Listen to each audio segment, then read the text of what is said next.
Sejam bem-vindos para mais um Evangelho. Hoje, quinta-feira, estamos aqui juntos a qualquer hora do dia.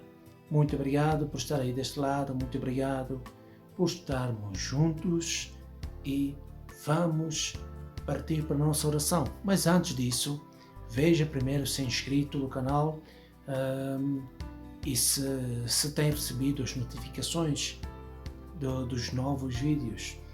Porque se não for inscrito não vai receber as notificações e é necessário que todo mundo receba as notificações. É necessário que se comente também e que se goste do vídeo para que isto crie uma relevância com o público. O importante é que chegue para mais pessoas e essas mesmas pessoas possam partilhar para todas as outras e assim conseguimos todos aprender uns com os outros. Muito agradecido e vamos partir para a nossa oração. Pai, obrigado por esta oportunidade. Que possamos nos compreender e entender sobre a nossa vida. Dá-nos força e coragem para seguir em frente. Que a paz seja com todos nós. Que o amor esteja em todos nós. Que assim seja. Então o tema para hoje é a vingança. Isto aqui é uma comunicação de Jules Olivier. Diz assim: a vingança é o último destroço abandonado pelos costumes bárbaros que tendem a desaparecer dentre os homens. Ela é como duelo, um dos últimos vestígios desses costumes selvagens sobre os quais se debatia a humanidade no começo da era cristã. Eis porque a vingança é um indício certo do estado atrasado dos homens que a ela se entregam e dos espíritos que ainda podem inspirá-la. Portanto, meus amigos, esse sentimento não deve jamais fazer vibrar o coração de todo aquele que se diga espírita.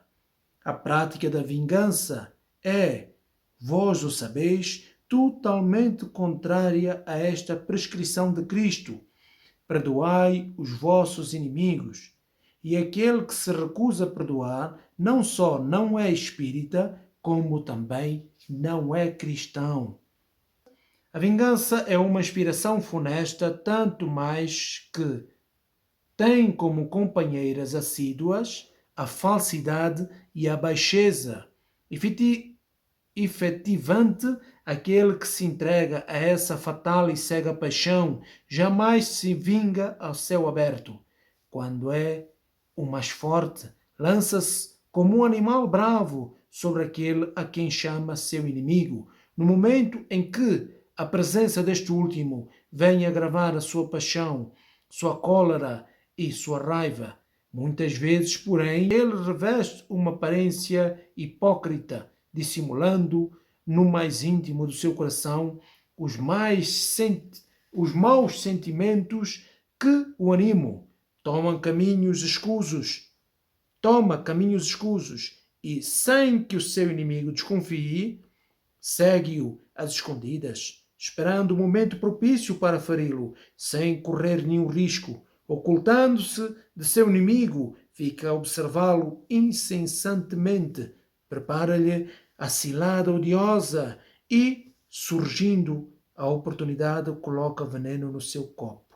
Quando o seu ódio não chega a este ponto, ele ataca o inimigo em sua honra e suas afeições, não se detendo diante de calúnias.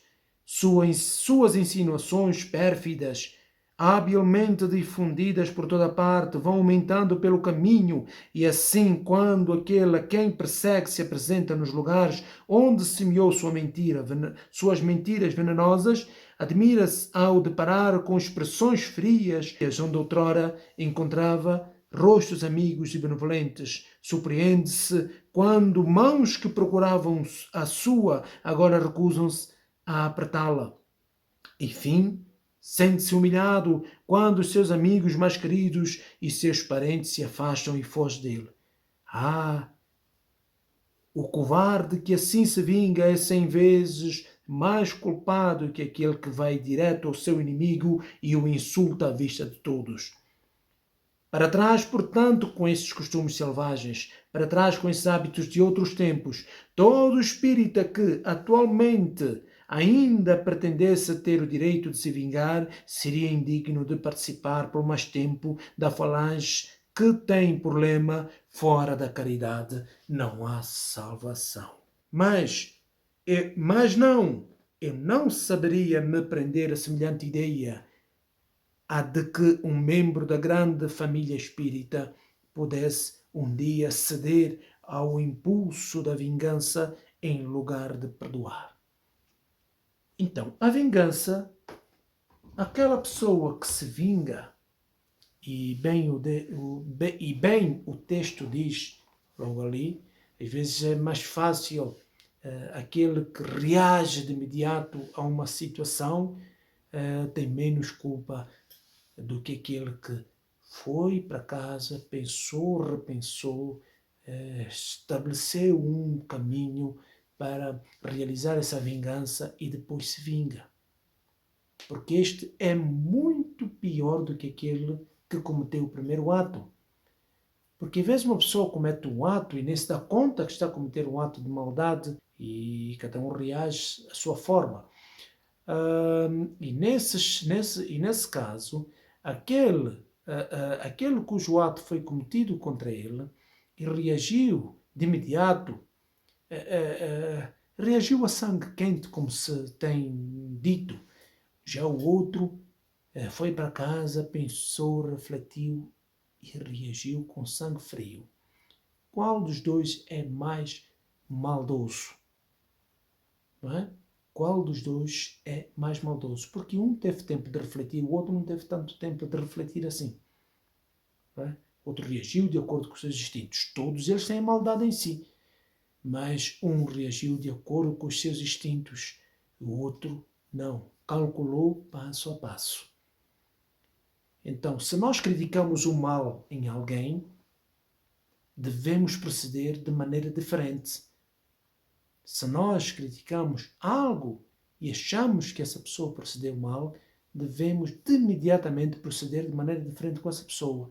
Porque se nós fizermos igual, nós somos iguais ou piores do que aquele que o fez a primeira vez.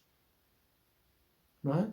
Se nós sofremos um preconceito e nós praticamos também esse mesmo preconceito, que diferença nós temos? Somos duas pessoas iguais. Só que eu estou ofendido porque o preconceito foi contra mim. Mas eu realizei o mesmo preconceito contra aquela pessoa ou contra qualquer outra pessoa. Então, eu e aquelas outras somos iguais. Não é? Então, se nós não gostamos de sofrer, por exemplo, um preconceito, não devemos também praticar esse mesmo preconceito. Ainda que isto nos tenha magoado tanto, devemos proceder de maneira diferente. Porque só assim é que temos a superioridade moral. Só assim é que podemos ter razão naquilo que fazemos. Só assim é que poderemos ser justos naquilo que fazemos. Porque se nós partimos com um ato igual àquele que nós sofremos, nós não temos diferença nenhuma contra aquela pessoa. Somos iguaizinhos àquela pessoa. Seja lá que mal a gente sofreu. Não é? Então, a vingança nos torna sempre, mas sempre piores do que aquele que cometeu o ato contra nós. Sempre. Não há como nós fazermos uma vingança e não sermos piores do que aquele que cometeu o ato pela primeira vez. Portanto, devemos repensar, porque a vingança é tal e qual como o texto também diz, é como os duelos, é como essas barbaridades em que nós estamos preocupados muito mais com o corpo e tudo aquilo que abrange o corpo do que com o espírito, que é o Filho eterno. Não é? Estamos preocupados com o corpo que vai morrer e não com o espírito que vai sobreviver a tudo. Estamos preocupados com a vaidade e com o orgulho que foram afetados e não com a evolução do próprio espírito do progresso que o espírito tem de fazer. Então, se nós nos vingarmos de alguém, nós não devemos criticar ninguém com a mesma postura. Porque não temos moralidade para o criticar. Nós só podemos criticar e não devemos criticar ninguém, mas ainda assim, num caso de podermos fazer uma crítica, teríamos que ter moralidade para fazer essa crítica. Mas, vulgarmente, as pessoas que mais criticam determinados atos são as pessoas que normalmente cometem esses mesmos atos, da qual eles criticam. Não é? Então, são pessoas que não têm a moralidade para falar sobre aquele ato, sobre aquela questão, e são as pessoas que mais reprovam aquele mesmo ato. Não é? Por isso é que Cristo constantemente falava sobre os fariseus sobre isto. Porque nós, para criticarmos alguém sobre alguma coisa, sobre uma forma de proceder, nós devemos fazer sempre diferente. Não podemos cometer o mesmo erro que aquela pessoa comete. Não devemos cometer. Devemos proceder de maneira diferente. Se nós o procedemos da mesma maneira, então somos hipócritas. Porque estamos a criticar algo no outro que nós ainda temos dentro de nós e o fazemos com muita naturalidade às vezes. Então somos hipócritas. Então, se nós tivermos que criticar, temos que saber se nós ainda fazemos. Normalmente nós só criticamos no outro aquilo que nós somos também. Porque o outro é o reflexo de nós próprios. O outro é o reflexo de nós próprios. O mal que nós vemos no outro é o mal que existe em nós. Portanto, sempre que nós criticamos muito alguém ou algum tipo de ato, devemos olhar em primeiro lugar para nós, se nós ainda não somos assim. Ou se nós somos assim, e se somos assim, o que é que devemos mudar? Porque no outro a gente não muda nada. A única mudança que nós conseguimos fazer é em nós próprios, nunca é na outra pessoa. A outra pessoa nós podemos ajudá-la, orientá-la, não é? Mas nós nunca vamos conseguir mudar a outra pessoa. A única pessoa que nós somos capazes de mudar somos nós próprios. Mais ninguém. Podemos lutar com muita gente, mas não vamos conseguir mudar elas enquanto elas não quiserem elas próprias mudar. Enquanto elas próprias não reverem que estão erradas. Não é? Ou que aquilo que elas estão a fazer não é o mais indicado. Porque não se trata do certo e do errado, mas ser o mais indicado para o caminho que queremos seguir. Isso vai depender. Imaginem, vou dar aqui um exemplo. Imaginem que nós queremos emagrecer. Então, o caminho a emagrecer é, pelo menos, fazer uma certa dieta, fazer exercícios físicos, não comer determinados alimentos que são hipercalóricos, etc, etc. Este é o caminho para nós perdermos algum peso, não é? Porque achamos que estamos com peso a mais. Agora, se eu quero emagrecer, eu não posso comer comidas hipercalóricas. Não é? Comer 2, 3 hambúrgueres, muitas pizzas, muitos cachorro-quentes, comer comidas que engordam cada vez mais. Então, eu quero emagrecer ou não quero emagrecer? Não é? Se eu quero emagrecer, eu devo adotar a postura de quem quer emagrecer. Agora, se eu quero engordar, adoto a postura de quem quer engordar. Portanto, eu não posso dizer eu quero emagrecer muito, mas estou a comer comidas hipercalóricas. Não é? Então, o meu desejo, o meu suposto desejo vai contra aquilo que eu realmente estou a fazer. Então, é isso que a gente está a dizer. Tem a ver com o caminho que a gente quer traçar e quer trilhar, não é? Então, este é o nosso contributo. Se nós queremos educar o espírito, melhorar o espírito e fazer este progresso, então devemos trilhar um caminho diferente. E a vingança é o caminho contrário a este processo. A vingança não é um caminho para quem quer trilhar o progresso espiritual, não é?